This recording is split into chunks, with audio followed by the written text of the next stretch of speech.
it's Ina the Mood Reader, and welcome to the part 2 of my November 2020 reading wrap-up!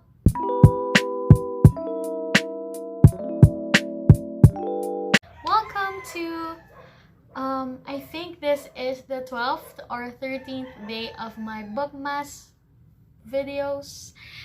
Thank you for being here, and today I'll be telling you about the ebooks I read this month. I unfortunately wasn't able to read any physical book, and in a surprising turn of events, out of the 9 of these, out of the 9 books here, 8 of them were arcs. So it was a month of like blog tours that I participated on, and let's get on to the titles. So the first one I read was In Tune by Yaya Soriano. I read this for Caffeine Book Tours. There's a full video about In Tune, and I linked it down below so you can watch like my overall reading experience. But yeah, this book is very music centric. We have a main character who loves music, and it also is a deep representation of some of the dark sides of a Filipino life filled with poverty. And it also is about fighting for your dreams, fighting for what you want, and of course finding love in the most unexpected ways. And I loved it. I rated it 4 stars, and you can read my book review on the blog, or you can also watch the video if you want. The next book I read is The Secret Ingredient by K.D. Fisher.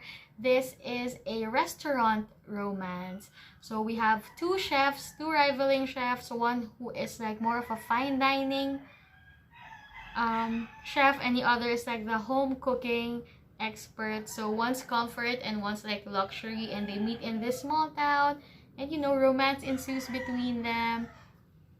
And yeah, it's from the Karina Adores imprint. So we have an FF romance here, and there's also a kid in the book, which you know is like a plus factor for me always. And I rated it 4 stars. And the next book is The Silent Daughter by Christy Ferguson. I read this for Rachel's Random Resources. It's a mystery thriller. It was like a random choice. I just decided to sign up for the tour, and I'm so happy that I did because I really enjoyed this thriller. I was very surprised with all of the plot twists. Basically, a woman's house is set on fire, and the only survivors were her and her young daughter, who chose like to not talk at all about what happened, about what she knows. And so the book is like trying to figure out who would dare to like set their house on fire. So is it about someone hating her daughter, her husband, and all of that. So it's full of like revelations every chapter, and it's a really fun adventure. So I really recommend that you pick it up if you have the chance to. So I rated it 4 stars as well.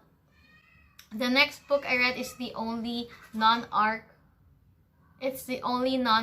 book in this set, and it's The Duken Eye by Julia Quinn, which is the first book in the Bridgerton series. You know, I attempted to take part in the Bridgerton readathon. Unfortunately, I was only able to finish this. I still have The Viscount Who Loved Me hanging because I've been so busy the past few weeks. So yeah, but this one was a really enjoyable read. I also rated it 4 stars. I have some qualms about the romance. I mean, there's a part of me who thinks they're not my favorite couple, but I think that's okay because it's still the first book, and I have to meet like quite a few characters more. So yeah, I'm still excited to see where like this would go. There's just some certain scenes that didn't like appeal to me on this book, but overall, like, the Bridgerton family are all lovable, all likable. So I'm excited to explore like the next part, like the other stories, and of course to figure out who Lady Whistledown is. If you know, please don't comment, please don't tag me, I don't want to know. Anyway, the next book is Break Me by Tracy Wolf. It's a very short book, 72 pages. It's a part of this like short novellas from Carina Press. They're just like basically P without peace. It's an erotic story basically, and this one is about a journalist and an artist. So they meet each other, and it's very insta-lovey.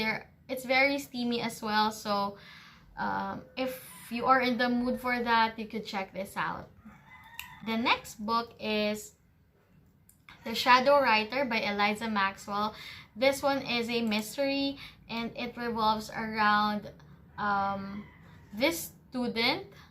Her professor is also an author, and his wife. So her professor has to write his book, and he is having writer's block, I guess, and this student will be the one will help him do that. It would be hired to do that. And this girl also has her own mysteries, her own like dark secrets in her past. So there are again revelations coming in and out, and this book would revolve around obsession, identity, and all of that. I rated it 3 stars because I think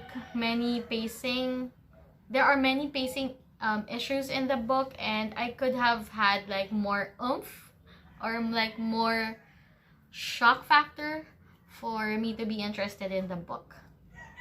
The next one is The Maiden The Mercenary. It's a book from Mills and Boon. I also participated on a Racial Random Resources blog tour for this. It's written by Nicole Locke, and it's the 10th book in the series. I don't have any idea what the other books were about, but this one reads as a standalone, so that's fine. Basically, it's a historical fiction, and we have the maiden here wants to rescue her sister from captivity, so she's working in a pretty dingy place, and the mercenary has like the opposite purpose in mind, but they liked each other even though they weren't allowed to. They shouldn't pursue a relationship. So this book has all those hiding like hidden trysts and steamy scenes, but there's also tons of adventure, and it's a very fun book to read. I am actually thinking about reading the other books in the series and other books by Nicole Locke. Now we're down to the 2 final books. First is Just Like This by Cole McCade, and the other one is A Royal Christmas by Linda West. And I talked about these 2 books in a reading vlog. I'll be linking them down below. So you'll hear my full review about those books there.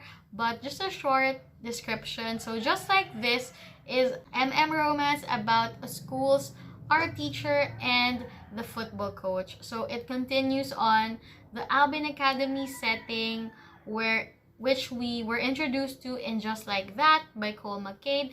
And yeah, it's a pretty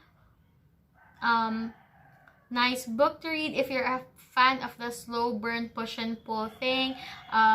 It's also dual point of view, so you'll get to see them both struggling, which is like an enjoyable part of reading for me. So yeah, I rated it 5 stars. And the last one is A Royal Christmas. So in this romance, there's this girl who meets a guy at a ski resort because she's trying to be more adventurous, and it turns out that this guy is a prince. So it's a really hallmarky holiday movie vibe, and I love it. It's a nice way to like read.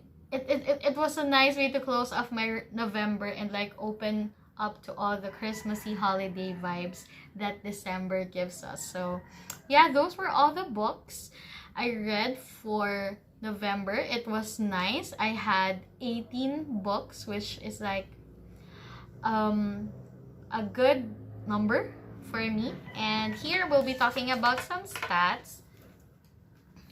before I close the video, I always want to like share all of these with you because they make me happy as well. So yeah, again, I read 18 books in total, 9 in audio and 9 as an ebook. In terms of the ratings, I had 6 5-star books, 10 4-star books, and 2 3-star books, which I think is like a fairly good way to spend a month. Like, imagine if all the months were like that.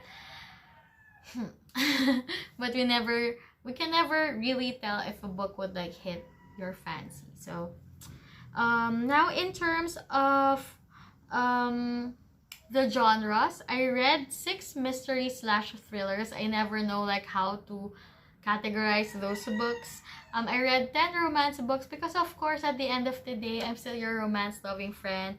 And I also read 1 fantasy and 1 science fiction book, which was really a surprise, and it made me realize that maybe I should read more science fiction.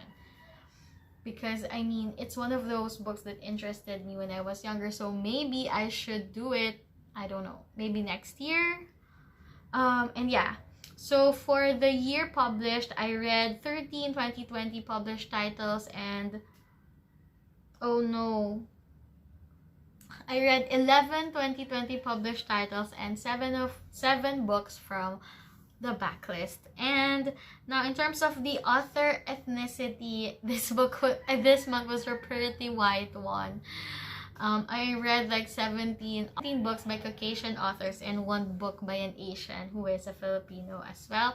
And yeah, so lastly, the total number of pages that we have for this month is 5,464, which is always something to celebrate. I'm really happy with like the number I got,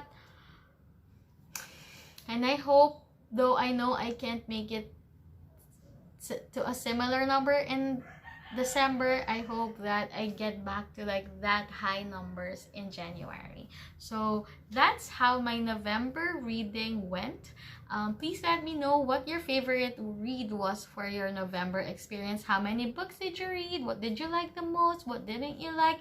If you made a similar wrap-up video, blog post or Instagram post, please let me know. Write the links in the comments so that I can visit it and see how you spent your November. So yeah, thank you so much for watching until the end. If you're still here, then thank you so much, and see you tomorrow. Bye.